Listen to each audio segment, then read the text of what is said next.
What's going on, guys? What's going on? Sorry, a little late, as always. Got the co-host, Rockin' Robbie. Hey, and Horror Fest officially complete now, bro. You know what I'm saying? Well, we had to fix that one little snag. We talked. I know. I forgot about that. I was looking at that. But yeah, happy Free Comic Book Day.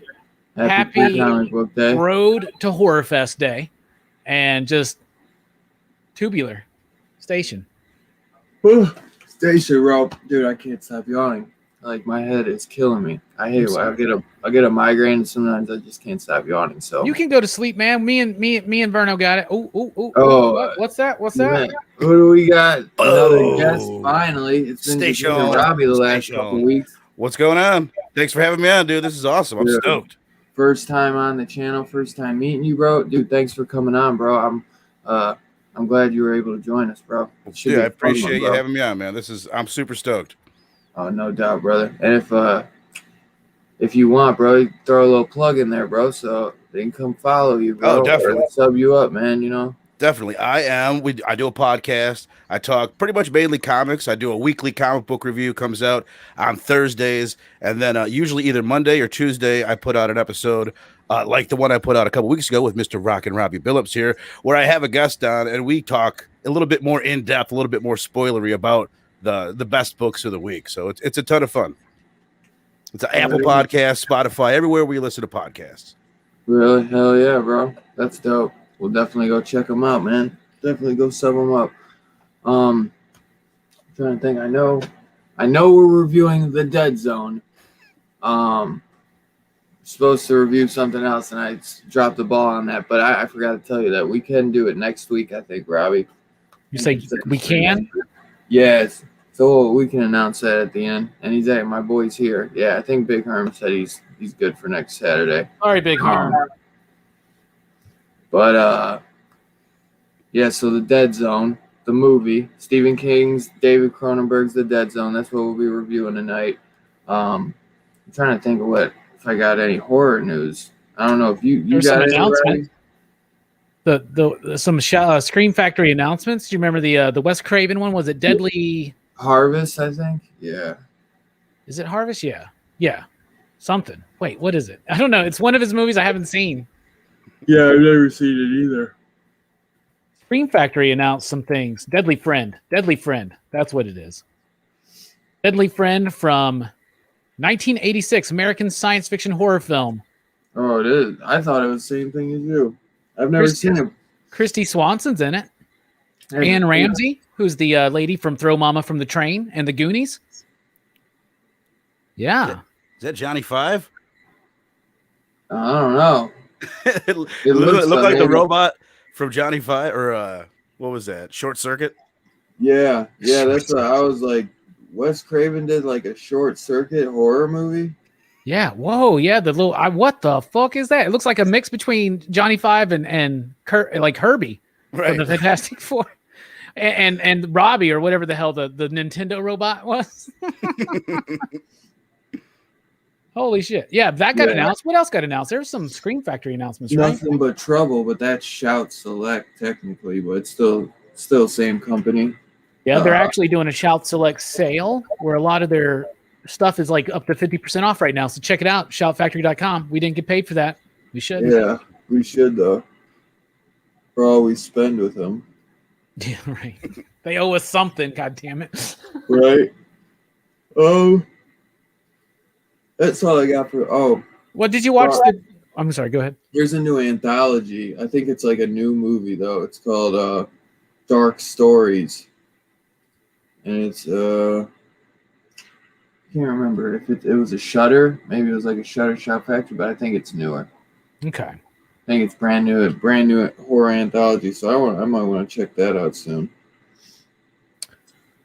Okay. There was also did you watch the trailer for Night of the Animated Dead? I did not. I saw your post about it though. It looks so fucking terrible, man. It looks so bad. Like the animation looks so fucking cheap and stupid, and it was already dumb. And I mean, we've been going on about this, but we just got to let the Romero estate know that George knew what to do with his properties. And now that George has passed, if you notice, you're getting all this stuff come out, but all of it's been shit so far, bruh. I'm gonna be honest. The Rise, the comic book, garbage. Yeah, garbage. Just not good. And then there's this, and like, so all they're doing is redoing Night of the Living Dead, but animated, and it's animated very poorly from the trailer. Yeah. It looks fucking dumb. It almost looks like a motion comic looks better than this shit, bruh. It looks like Scooby-Doo-esque. I mean, like, but without the great backgrounds. I don't know. There's something off about it. And it looked like it was almost literally shot for shot, line for line. What the fuck? Here's the thing. If you want to do a Night of the Animated Dead, do it Animatrix style. Do it like Batman Gotham Knight. Do a bunch of different short stories set on the initial night of the disaster, right? The Night of the Living Dead. Different stories, different people. Focus on that. That would be great. That could be really cool. Have different directors come in, do something stylized and awesome. This is just a cash grab, bruh. It's a cash grab, and it's bullshit. I won't even watch it. I encourage everybody here to boycott it with me. I'm looking at the animation right now. You're not kidding. So it does. Bad. It looks terrible. Which sucks. It does. That does suck. It looks like worse than Warner Brothers' normal animation. It looks like the DC, like animation kinda, but not as good. It looks so crude, doesn't it? It looks worse than the DC. You're right. Like, it looks worse than the animated. Because I usually like that old school Warner Brothers. It's like it hasn't changed in 20 years. It's the style we grew up with, but I usually dig it. Yeah, this doesn't work though. It's just this is. I feel like they are shitting on the legacy of Romero by releasing all this shit out there, bruh. You know what I'm saying? Like, do you honestly think? Now, I didn't watch it yet. The amusement park. I know you did, Dylan. But like that. I don't think, was that film necessarily lost, or was it something that Romero's like, you know what?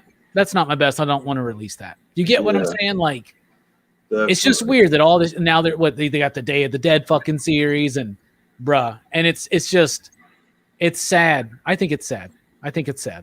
But whatever. I have grievances. I cannot wait till Festivus. I'm going to go off on the Romero estate. That is so funny.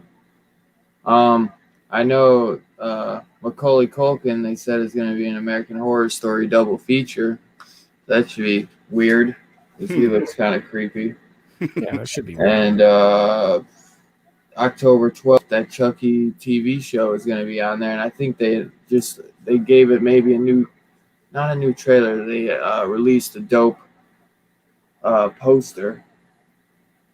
So I'm excited to check it out. What's that on? Sci-fi? Sci-fi, USA. That's the problem, though, right? I mean, I want to get excited for it, but it's on Sci-Fi. Yeah. But, hey, it could still be good. I'm so negative lately, man. I got to perk back up. I'm sorry. Hold on. It's been a long day, man. Free comic book day, man. It's rough sometimes. I bet for you. Yeah, though, I think that's all I really got. this week, unless you have anything else. I'm trying to think if there was a trailer or something that came out. I mean, there was that Night of the Animated. There's that.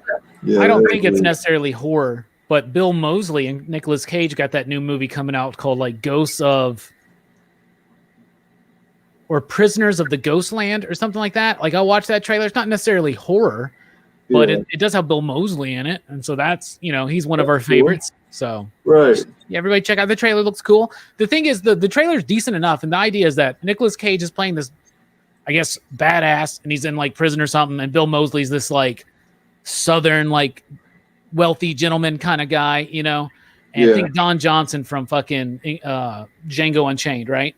And then like he brings him out to go and like hunt, I think, his missing daughter or something, and so he puts like bomb around his throat, his arms, and his dick, and like if he doesn't like do it in a certain amount of time, he's gonna get blown the fuck up. So it's kind of like a Suicide Squad-y type thing. And the trailer doesn't necessarily make it seem like it's a wild, crazy, rambunctious, crazy experience, but like all the quotes are saying, like, from people that have seen the movie, like, this is like, they keep putting them in the trailer, like, this is the most wildest fucking crazy shit you've ever seen. And then like there's a quote from Nick Cage where he goes, this is the craziest movie I've ever been in. And you're like, man, that's saying a lot, Nick Cage. Right. But it's from the same studio that did Mandy and Color Out of Space. So yeah.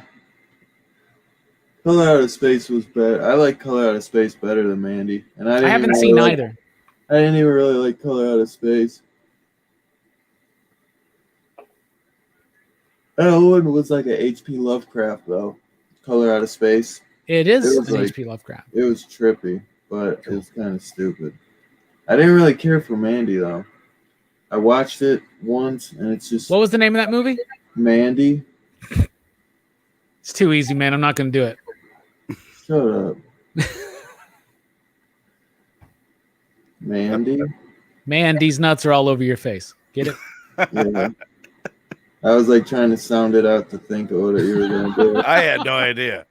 You know what I'm saying? I didn't know either. Bruno's like, who's Mandy? Some guy was just asking me, he's like, hey, man, you check out Dragon?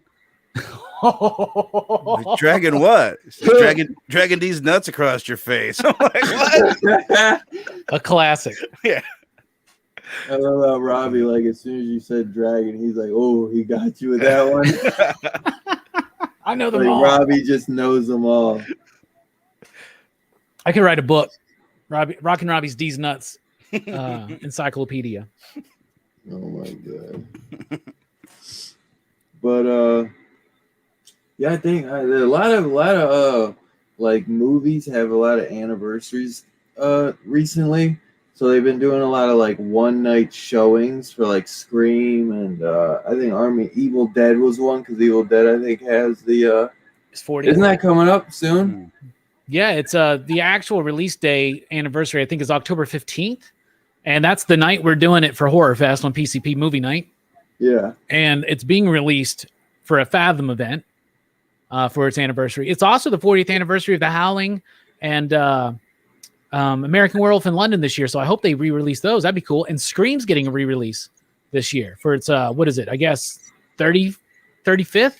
Yeah. No, 25th. 25th. I was gonna say, I was like, whoa. Whoa, yeah. That's crazy. Even 25 is insane. Yeah, that is. Scream. Yeah. But I was 2 years old when it came out, I guess. Wow. I was still loving that shit though. I loved the shit out of it when I was young. I know. I grew up with it. So there's like randomly one or two people every now and then that like don't like Scream. I'm like, I do not like Scream. It was just such a phenomenon. Which is what's weird is it's like you watch it now and it's not scary, but when I was a kid, I was like afraid of it. Like it really did like freak me out. It's a great primer for like being a kid, you know, because it's not really that bloody either. Mm-hmm. No like nudity. Because of the pacing of it, though, it like the first time you watch it with the crowd in that theater, like in '96, like I remember watching that movie and it was like a wild ride. Mm-hmm. That 1 and 2, 3, not so much. People in 3 were just like, what the fuck? But in the first Scream, people were like jumping out of their seats. It was like a fun event because when you're in the middle of a big crowd that is that is that into the movie, it really affects your enjoyment too. And it gets you like all like, you know, it's not that the movie's scaring me, but it's the idea that everybody around me just freaking jumped and screamed. And I was like, ah! I'm trying to think like what horror movie or franchise has gotten that big, like where it was like such a, you know what I mean? Like they get popular in horror communities and people talk about them, but that was like as mainstream as it gets was Scream. And then it launched everything that came after it with all the copycat movies and that. I Know What You Did Last Summer. And which I ate them all up at the time for sure. Urban Legends, The Valentine. Right. Yeah. Dylan's a big fan of those movies. I like Urban Legend, and I Know What You Did Last Summer. Valentine's the weakest of them, but I still have a little love for that. They're doing a freaking Amazon Prime TV show for I Know What You Did Last Summer. I know, isn't that weird? That's interesting. It looks almost like the same shit. Like there's some set photos they released, and it's like you guys are like doing the same thing. I really hope not. Now, have you guys watched, and maybe this is something you'd get into later, but have you guys watched the TV show for Dead Zone? I watched the first episode like just yesterday just to check it out. It's on Tubi for free, and I thought it was cool. Oh, really? Yeah. And even just thinking about the movie, like it seems like it would make a good TV show. I understand why they went with that. You watch it, Robbie? No, I've seen bits and pieces of it back in the day when it was airing, but I've never actually sat down and watched it. I was asking somebody today because we were talking about it. And I was like, so does it eventually get to the end where he, you know, tries to assassinate the dude or whatever? And he's like, I don't know. I never made it that far because they drag it out, like the idea. But this does lend itself to a case of the week type show. Right. You know, I just hope it would build up to that ending. Right. And exactly. Like that's something about the movie I'm sure we'll get into, but this movie needed more time to really develop some things. But that's probably because this movie is very similar to me with Firestarter. I can't wait to talk about this. Wow. I loved Firestarter when I was like 8 years old, but I haven't seen it since then. But even when I see like that, I think they have it on HBO Max right now. Just seeing the image, I was like, oh wow, Firestarter. Yeah. That's Stephen King too, right? Yeah. Yep. Yeah.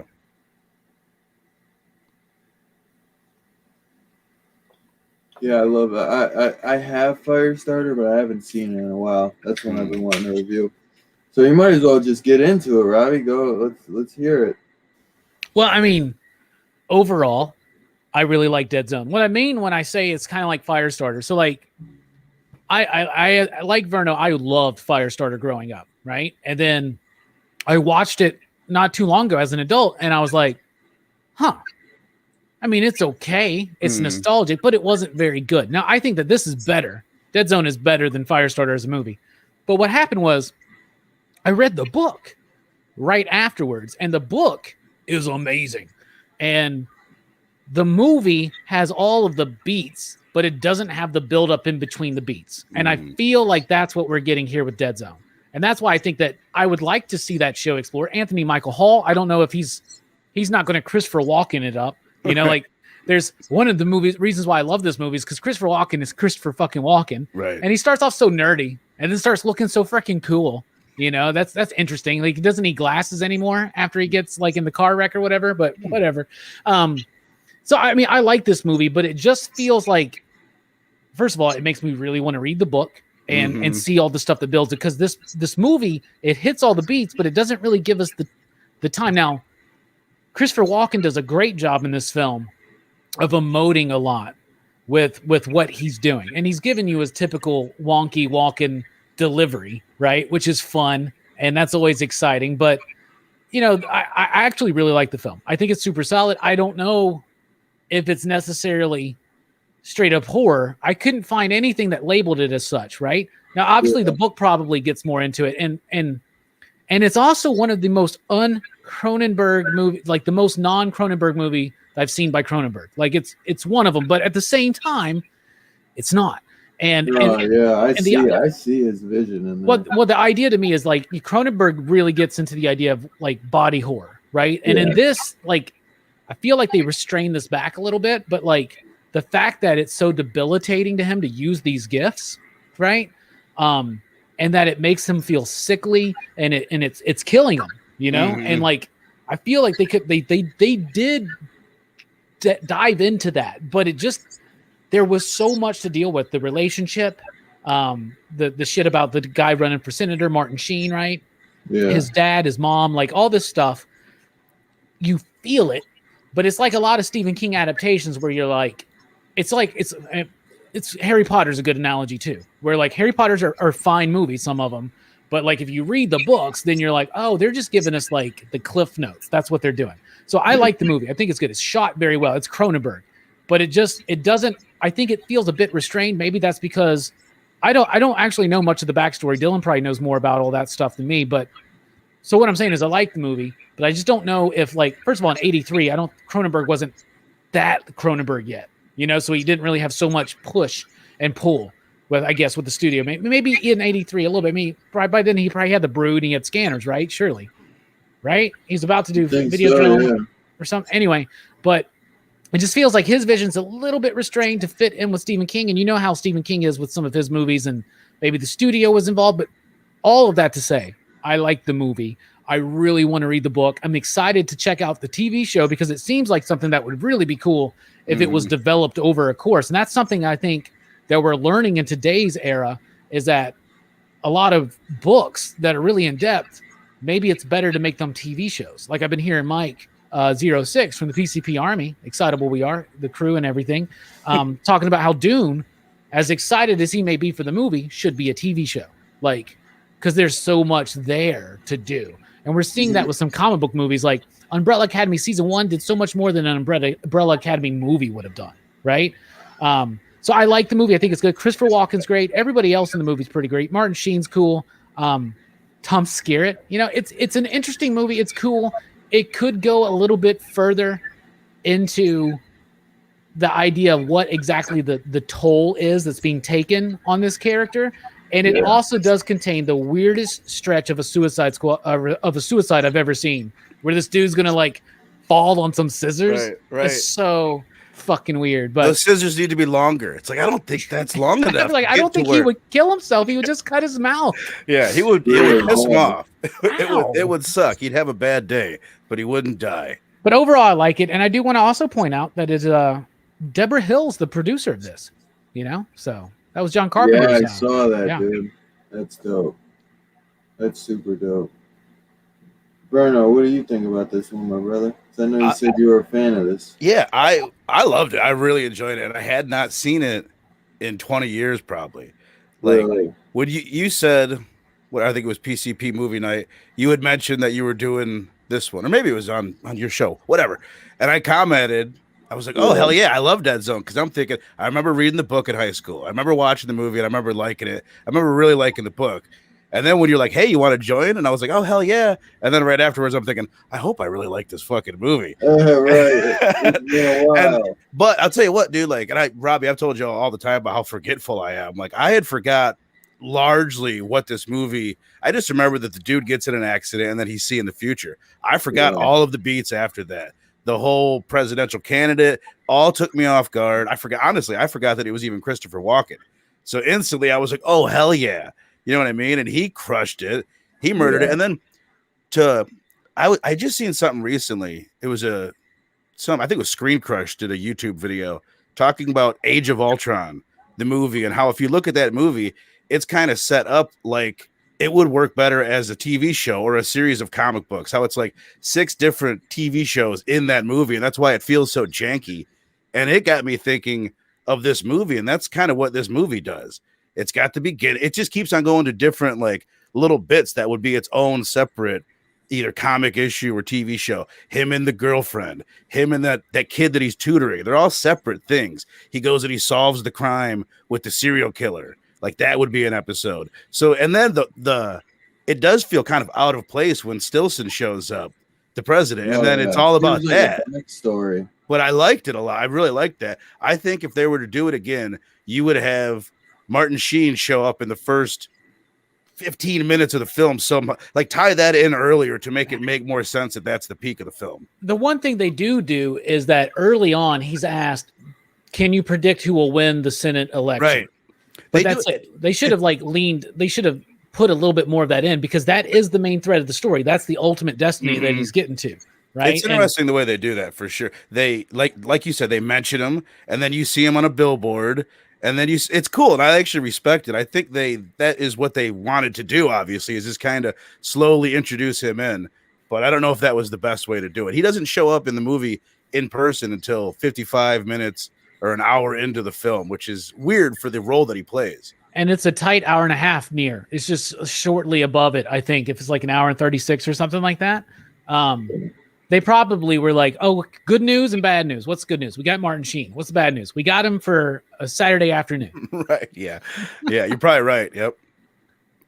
But he kills it in it. Other than that, I really, really enjoyed it. Like, he's such the opposite of his character, President Bartlett in West Wing, because he's just like, I want to kill you. Like, I'm like, damn, he's shaking down these small town people in Castle Rock. Like, what the fuck? The speech that he gives, like, I was ready to vote for him. Like, what is wrong with America? He's right. We need to get out there. I was like, he sounds like a lot of fucking shit I've seen over the last few years. Yeah. And he's wearing his the worker's hat and shit. I'm just like, oh, I hate this guy so much. Doing his push-ups and breathing all heavy afterwards. Yeah. Doing his 2 push-ups. Yeah. 100. Yeah. 99. Yeah. But that's my spiel. Yeah, it's a great movie though. Sorry, I'm gonna probably listen to you guys more because I fucking can barely think. But Christopher Walken is fantastic, no doubt. This would have been a good like TV movie, bro. Like where they cut it into like 3 sections. Because Chamorro said it's a decent TV show, so who knows? It's probably not that great, but it's probably good, probably touches on more if you're a big fan. I've never read the book though, so this is one I probably saw years and years ago, and the Scream Factory Blu-ray is coming out, so I was like, dude, that's always been one I wanted to go back and rewatch. Because as a kid, like I probably watched it when I was real young, and it's not like that, it's not that great, it's a little slow. So I was excited to check it out, and I thought it was great. It isn't really a horror. It might have a little aspect here and there, like with the guy slamming his mouth on the scissors, but that's it. That's the only little bit of blood that we get. The tiniest little, they're like the size of this. He's just like, and he's so ritualistic about it, and he's like, and his mom's like batshit crazy, man. Right.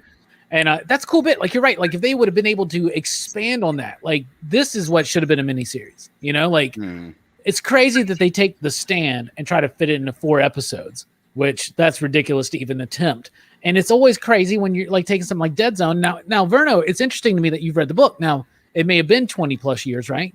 But I've never read the book. Do you have any recollection on how it compares, or does the book like kind of flesh those bits out a little bit more? Because a novel can kind of do that, right? I barely remember it, to be honest with you. I know it goes along with a lot of the same bits. Like I remember the roller coaster, like, you know what I mean? It's pretty similar. It's one of Stephen King's shorter books. It's not like a 700-800 page one. So I mean, it's like 350-ish.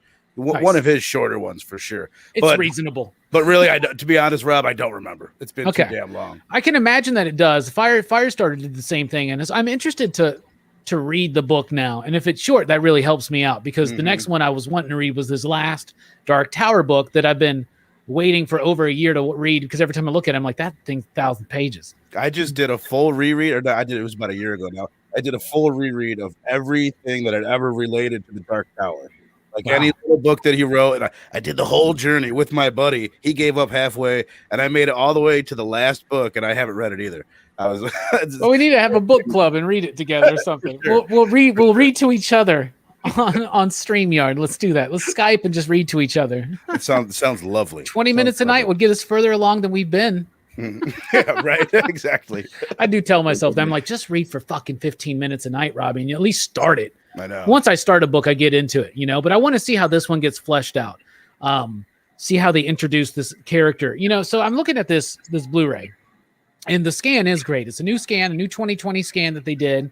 It's got a new interview with Brooke Adams, who's the actress, I think, who plays the lover, right? Audio commentary from the director of photography. That's usually not who you want to see a commentary from. I mean, I like having the DP there for the commentary. If the director's there, Cronenberg's like, nah, man. I'm good. Then they got Memories of the Dead Zone, The Look of the Dead Zone, Visions of the Dead Zone, and The Politics of the Dead Zone, and the theatrical trailer. Now, The Politics of the Dead Zone, that's interesting to me because when you start thinking about it, maybe you could go a little bit deep, and I'd like to read that book to see what is trying to be set up. What is Stephen King trying to say about this politician and the inevitability of fate and the fact that they hammer it in the head that if God gives you a gift, you should use it. So you have this vision, you should use it to help these people and find these. At first, they're looking for that serial killer. Turns out to be the cop. What a weird bit too. It's like, it's him. And they're like, where'd he go? He's like, he just left in your car. Like, you didn't think that was fucking weird? I don't know. Sure. Yeah. I love that. That scene right there, by the way, that's probably my favorite scene in the whole movie. So he knew her. Just the way he keeps saying that. Wasn't scared. Knew her. Like, I don't know. I love it. The way it goes from night to day, and all of a sudden he's in the scene. I didn't really stop him. Yeah. I didn't stop him. Now, dude, the way he would, like, just speaking of Christopher Walken, it's funny to me, or just to hear him when, like, at this point, he's so impersonated. I'm almost more used to hearing people do a Christopher Walken impersonation than I am to actually hear Christopher Walken. And I also feel like in his later years, he kind of laid into it even more. You know what I mean? Like, so he's like, it's kind of a more subdued Walken, but it's still like every phrase that he says is hilarious. It's just like, who talks like that? Evidently he does, Right. I'm just laughing thinking about the way he delivers his line. Like, wow, wow, must be. Yeah. And, and just the way, like, that's one of the reasons why I love Batman fucking Returns so much, man. When he's just like, I'm just some poor kid got lucky. And he does it. And in this one, that he does later on lean into the bit, right? He commits to it. But like in this one, this is where it starts. Like this and Deer Hunter, you're like, no, he talks like that. He's got that. It's that, like, I don't know. Is it like it's somewhere? Is it like New York, New Jersey? There's a little tinge of that, right? He's amazing in this movie. He is. Christopher Walken sells this movie. Without Christopher Walken, I think I would think lower of it. I really like this movie. Okay. I think it holds up. I think it's good. I understand how, especially with other Stephen King adaptations, and this is why I'm always trying to say, like, okay, what are the best Stephen King adaptations? Well, let's rephrase that. What are the best Stephen King adaptations that Frank Darabont did not do? And it starts getting really slim. Now, I know we all have some things we love. We love Silver Bullet, Dylan, even though it's got the worst looking fucking werewolf of the 80s. We love Sleepwalkers or Tommy Knockers or some shit like that, right? Whatever it is, right? I think The Green Mile might be the best adaptation. Well, but that's Frank Darabont, right? So Darabont did Green Mile, Shawshank Redemption, and The Mist. Those are perfection. And I've never read those books, so I don't really know how good they are. But Stanley Kubrick's The Shining, I love because it took a story and really morphed it. Some would even say transmorphed. Remember Transmorphers, that Transformers knockoff that came out the same week on DVD? Anyway, so they transform it into something different. So that's the thing, is like, maybe you shouldn't be too faithful, and I just feel like Cronenberg was held back a little bit in this movie. Not saying that everything Cronenberg does is like super gnarly or whatever, but it just feels like maybe even he himself is still trying to find his footing now. But I'm pretty sure I'm going to look at his list as I pass it over to one of you guys. Because right now we're like, it's about Christopher Walken. His performance sells this movie for me. It's funny to hear his bits. It's funny to hear his syntax, the way he speaks, but the way that he carries this idea. And if you're familiar with Cronenberg's work and the idea that they should have they were trying to delve into what physical toll this ability is taking on him. And he sells it with he feels like, bro, there are moments in this movie where I'm like, Christopher, I understand exactly what you're saying because I'm tired as fuck too. You know what I'm saying? There are moments in this you're just like, you feel like this bro's just tired. Right. He's just done, Christopher Walken's amazing. What do y'all think? I think last thing on his accent, I've been driving my fiance nuts because as soon as you hit me up, I watched the movie that night. I've watched it once since then, but just walking around gently knocking at my chamber door, just doing that all week. She's like, would you shut the fuck up? But he is amazing. I think most of the performances are pretty solid. There's not a bad actor or actress in the film. I think there's a bunch of solid stuff. It's shot really well. The music, there's a few moments where it's like, well, this is weird. They're like trying a little too hard with the music, but that opening theme is great. That intro where it's kind of like what would you say? Aliens was the first to do something like that, or Alien, where it's just slowly fading into little bits and pieces to where you show the dead zone. And I'm like, I think it's gonna say the dead zone. Yeah, but that opening theme there, the music is hot fire. And I what was I gonna say? Oh, performances wise, I love Martin Sheen in it. Like I know we already mentioned that, but he like it really works for me for sure. Yeah, bro, they're both great. I mean, they make the movie, no doubt. And then the whatever his European doctor is pretty good. Yep. But yeah, that guy is makes the movie. Without it, I definitely would never probably even watch this movie. It probably wouldn't even be. It would be the one that I'd be like, whatever. Right. It's crazy great. That he's 40 years old. Because I was watching it at first. Yeah. See, I was thinking he was maybe even younger than that. Oh yeah. But I looked up his Martin Sheen's 43 in this movie, and Christopher Walken's 40. Wow. Yeah. I was thinking he was younger. Yeah, no kidding. So I'm looking at Cronenberg's shit right here. You know, Shivers, and there are a few others in the 70s. And then you have The Brood in 79, Scanners in 81. So he had already done Scanners. And Videodrome and Dead Zone are the same year. So, yeah, I don't know. Maybe it's because Videodrome and Dead Zone are the same year. I don't know. Like, he didn't write that. And he writes a lot of his, like, the movies that we really know him from, he also writes, you know? So maybe that's something there. And then right after this, he did The Fly. And then went into Dead Ringers and Naked Lunch and basically, you know, we know who he is. But he had already established his vision. So I think it's an idea of maybe this was a paycheck for him. But there are things that he's trying to get into thematically about the toll it's taken, the purpose of this gift, the political nature of it. Verno, what do you think about the vision of Cronenberg? And are you familiar with a lot of his other work? Well, that's what I was about to ask you. You're sitting here saying, well, we know who Cronenberg is. I'm like, I don't know who the hell he is. I never heard the name in my life, bro. To be honest with you, I'm sure I've seen a lot of those. Like, I've seen The Fly. I grew up loving the hell out of that. But I'm not familiar with him. One thing that I was just thinking about that I'm curious if the Raven bits are in the Stephen King book. I bet they are. It seems like something that he would do. But to me, that's the Raven keeps telling him in that poem, like, nevermore. You're not going to get Eleanor. You're going to be miserable forever. And that's kind of what it is with Christopher Walken's character, who has the worst name ever, John Smith. Like, what? That's ridiculous. Really? John? What are you talking about? But that's his deal. And even at the end of the movie, he's never going to be happy. He's just going to plod through, and he's never going to get the girl, and he's going to be miserable, kind of like that poem. So I thought that was a cool bit for sure. Yeah, that's actually a really good point. I didn't piece that together, but that's right. That's probably very, very important because that is what happens to him. And it's almost like the curse of the gift, right? Like that because of this gift, he can't make it. Like, I mean, when he wakes up, he's like, how long has it been? And they're just like, nobody wants to tell him. Like, just fucking tell him. Tell him it's been 5 years. She's fucking married. She's got a kid. Like, but she doesn't help matters very much, does she? Right.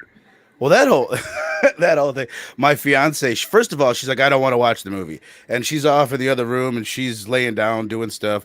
And about half hour in, she's hearing the whole movie and she grabs her little blanket and she comes out and she's like, oh, this is pretty damn good. I can't remember where the hell I was going with this and what my point is, but it sucked her in. And I think that's what it was. It was that little relationship. The love story is kind of what brought her in. And that's your original hook. But then she's just, you know what I mean? She's like, what is wrong with this lady? She's like out there sleeping around on her husband with this and bringing the kid over to do it and all that kind of stuff. But at the same time, imagine what that character's going through. Right. You know, this dude is in a terrible car accident. He's in a coma for 5 years. Like, you got to move on. Right. And then if that person comes back, that's got to be really fucking conflicting, right? It really did have me sitting there, like, just putting myself, which I like to do. You know, you read a story about someone and then just kind of mentally put yourself in their shoes for a minute. And just like, what if I got in an accident, woke up 5 years later, my fiance was off with some guy, she got a kid, you know what I mean? It would mess you up.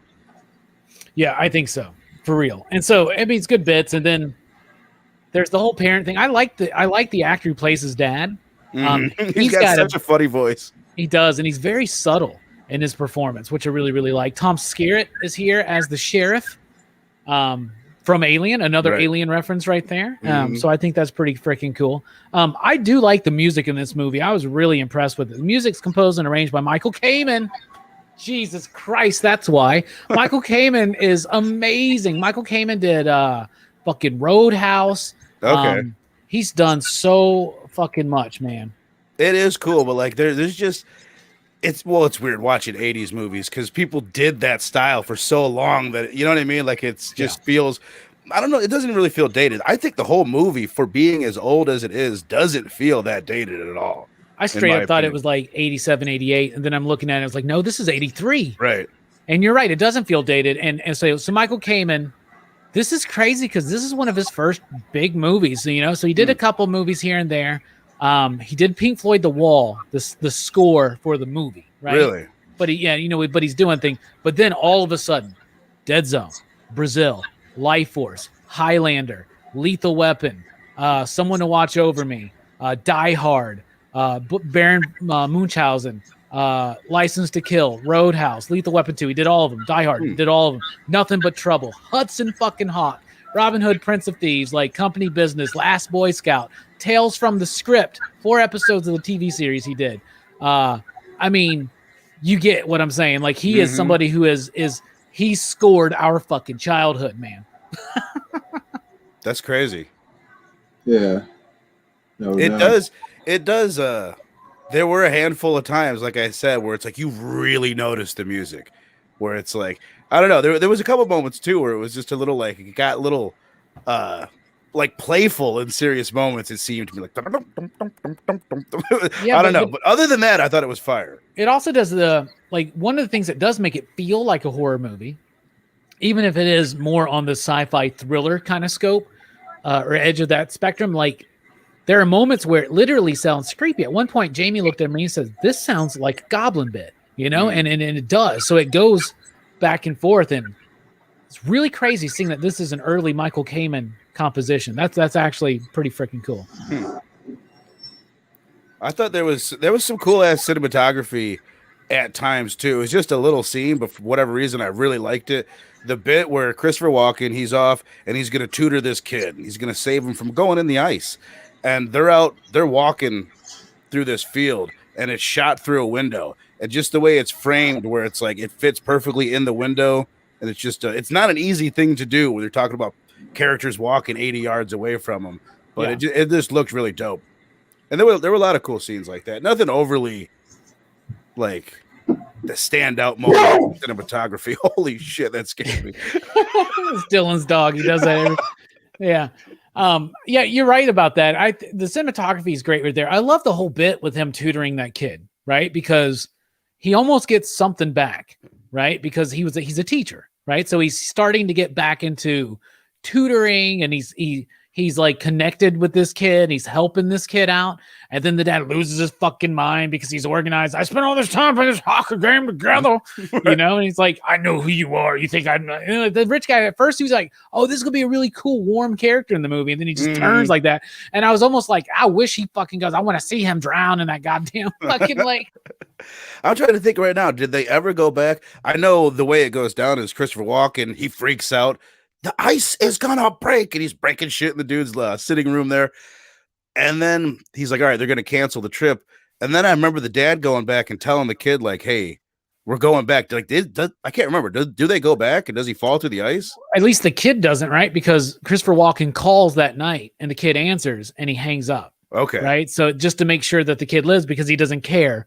You know, like he's like, I care more about the kid living than I care about still being in the kid's life. And the dad, that dude is from something, and I can't quite place him. He's in something that I've seen recently. I was looking at. Oh, I think he was in Star Trek. He was he was in Next Generation. I feel like he was one of Picard's superiors.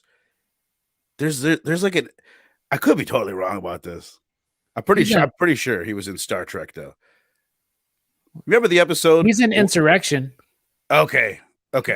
He's in The Matrix. He's the fucking guy from the council guy that's like coming to see Neo in Matrix Reloaded, and he goes and has a talk with him. Like, he's in the fucking Matrix. He's in the last 2 Matrix. He's like one of the guys on the council. Okay. Yeah. In the nitty gritty, not Matrix world, the real world. Yeah, the real world in Zion. Yeah, that's where I know him from. Oh yeah. He's see what else? Yeah, that's pretty much it. He's in some other things. He's in License to Kill, See No Evil, Hear No Evil. But yeah, he's in American Hustle. Yeah. He is still alive. So that's cool. Oh, really? 85 years old now. Wow. Okay. Martin Sheen's still kicking too. He is, right? How much does he look like Charlie Sheen in this movie? Or how much does Charlie Sheen look like him in this movie? He looks like Emilio Estevez and Charlie Sheen merged into one fucking person. Right. Some kind of mutant baby, but actually their daddy. That's funny. I'm texting my fiance to see if I can get a beer delivered to me. Oh, damn. Nice. That's nice. I like that. So overall, I really do like the movie. I think it's pretty solid. It's so weird without Dylan being here. I just noticed on the Scream Factory bit right there, the scissors are on there. Oh, that's hilarious. They're like, yeah, this is the moment that everybody loves. I like that that's his murder weapon too. Yes. Like that. And well, here's the other weird thing about those scissors. If I were about to kill someone with some scissors, I would close them. I wouldn't open them and then try and close. You know what I mean? I would just stab them with the thing closed. It's a very weird decision he made.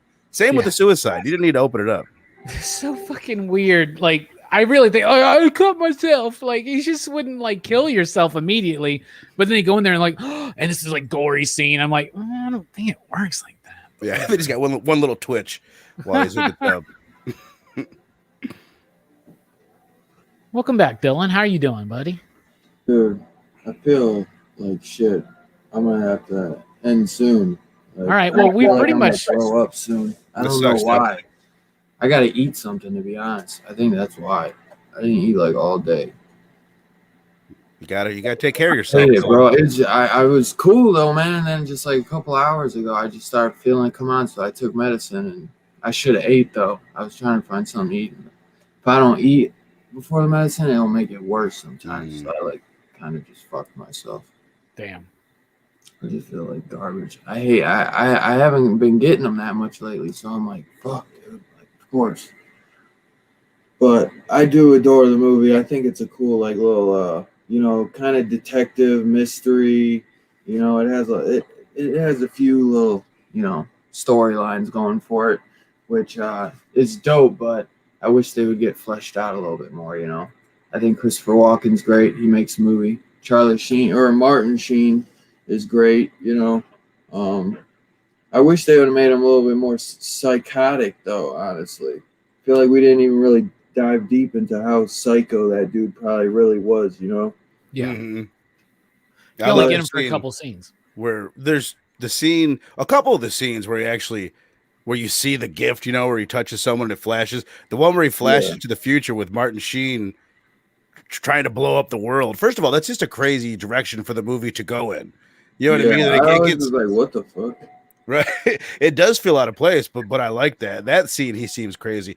The other scene where you're seeing his abilities that I really liked was when it flashes back to the doctor's mom, like saving him from war in Europe and stuff. Yeah. That was really, really cool, I thought. That was a dope ass scene. Yeah. She's alive. Yeah. I know a number. I know a location. I know a last bowel movement. I love your Christopher Walken. You do like the Jay Moore when he was doing Christopher Walken on SNL. Like you do it. It's great. All of my impersonations are either like Dana Carvey's version of that impersonation, or you know what I mean, some comedian's version of them. Wow. Bruce Wayne, why are you dressed as Batman? Hell yeah, man. This movie's I like the movie overall. I think it's really pretty freaking solid. Dylan, you want to get into the ratings? Yeah, we can. I feel like such an asshole, bro. I hate fucking getting these shitty ass fucking migraines. You fine, man? I feel like I'm gonna keep walking away though, and I feel like that's even worse. But I don't have anything for show and tell, so I don't know if you do.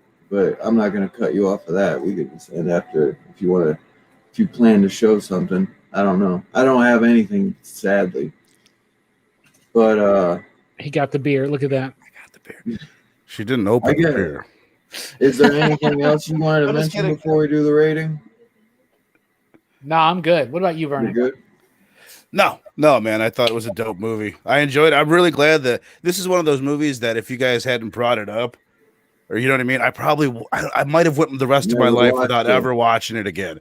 So I'm glad that I did. Like I dig it. Like you said, I want to read the book now. It's kind of motivated me to want to check that out. At least check out the TV series a little bit. Like I said, I watched half the first episode. I thought it seemed pretty cool. But glad to watch it for sure, man. Absolutely. And the last thing I'll say is that if you do like this film, this Scream Factory edition that just came out, it's still within 3 months, so you're guaranteed a slip.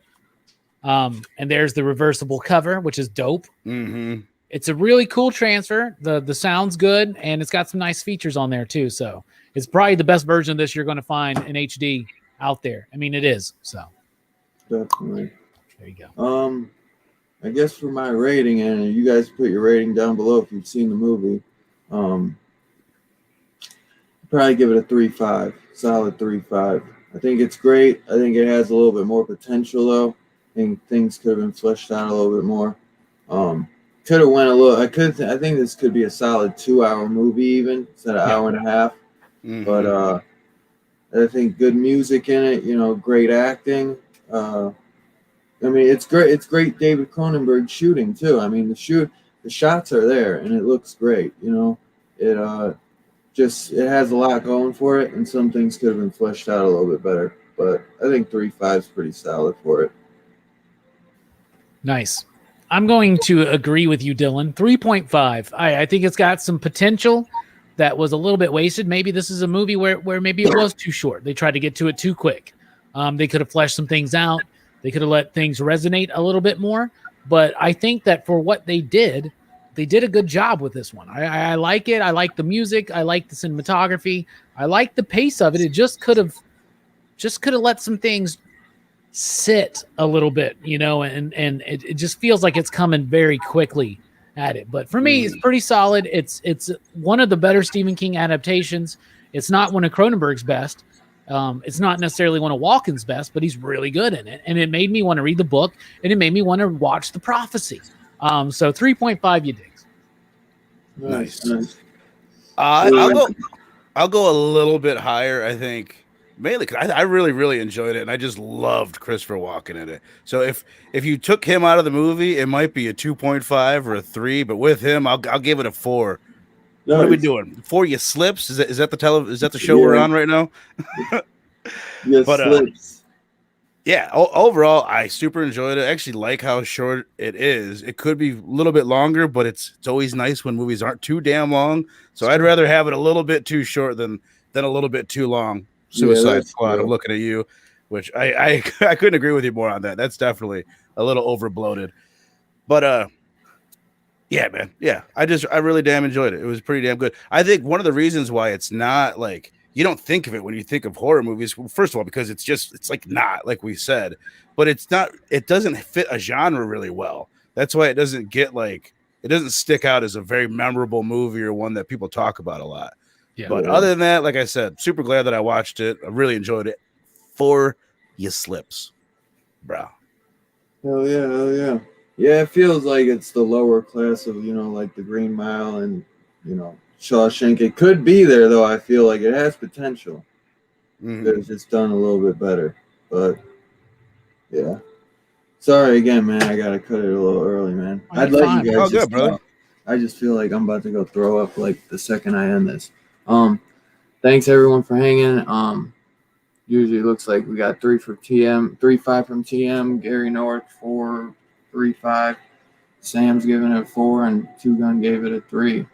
I can't even go through everybody tonight. I'm so sorry, guys. But thank you everyone for hanging out. Next week, Jeepers Creepers with Big Herm. That's what we were supposed to do this week, but we messed up. So triple feature. So go watch Jeepers Creepers this week. And wait, Triple feature? Yeah, there's 3 of them. We're doing all 3? Yeah, sadly. Oh man. We could just do 2 though. I'd rather just do 2, but I was gonna say you're the boss, Dylan. You can do whatever you want. I know. We might have to do 2 because I haven't had like no time lately, to be honest. So I'll let you know. For now, I'm gonna do 2, but I'll let you know. Okay. But I love you guys. I'll talk to you guys later. Hopefully, I feel better. Peace out.